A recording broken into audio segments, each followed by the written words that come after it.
Okay, what we're going to be doing today is simplifying expressions, so making expressions simpler. 2x plus 3x, that's 2x's plus 3x's, which gives us 5x's. That's fairly simple, and I don't need to talk too much more about that. So when we've got two letters, that's a problem. So I use colours to underline the different letters. 5x's and 2x in red, because they're x's, and the y's in blue. I make sure that I underline the symbol in front of the term as well, so I know whether to add or take away. So let's try and do this one then. We've got 5x, we've got 2x, there's a minus underlined as well, so we must be minusing that 2x away from 5x to give me 3x. 2y, there's nothing else with the blue underline, so I just leave it on its own, plus 2y. Doesn't look like the answer, but that is. I'll get you the right mark. Down here we've got several terms, we've got 4 terms. So, I'm going to use the red to underline the x again, 3x, and again that symbol in front as well, plus 4x. No more x's, so I switch to blue, 2y and 5y. We do the x's first, 3x, and there's a plus there, so 3x plus 4x gives me 7x. And 2y plus 5y is 7y, and because it's a positive 7y, we put a plus in between. Going down to this bottom one, okay, there's a couple of issues with the bottom one.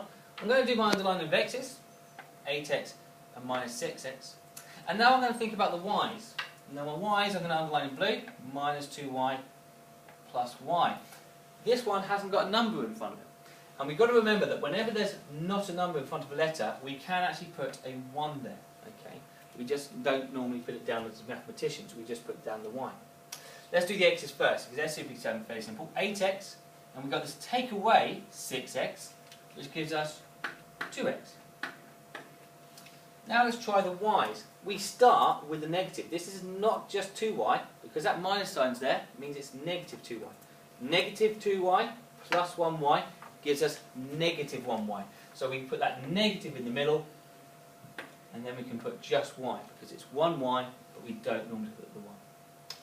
Expanding brackets is what we go on to. Now expanding brackets, fairly simple.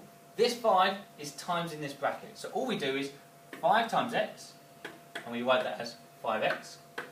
And then 5 times 7, and we write that as 35. We just times whatever's outside the bracket by whatever's inside the bracket. When we've got a number in front of x, it doesn't matter. 2 times 3x, we do the numbers first. 2 times 3 is 6, and we just place the letter afterwards. 2 times 3 is 6, and then put the x. 2 times 4 is 8, and because there's a minus in the middle, a minus goes in the middle here. 6x minus 7. This last, next two, well, these are quite easy. Even though they've got the 2 x's, we shouldn't panic. 3x times 6x. Let's do the numbers first. 3 times 6, 18. And x times x, well, we call when we times a number by itself squared. So x times x will be x squared. We then finish off 3 times 2. Well, 3 times 2 is 6. And we've got that x to put on the end. We can even do it when we've got no numbers at all. X times x, well again, a number times itself is squared, so x times x is x squared. And x times y, well that of course would be just x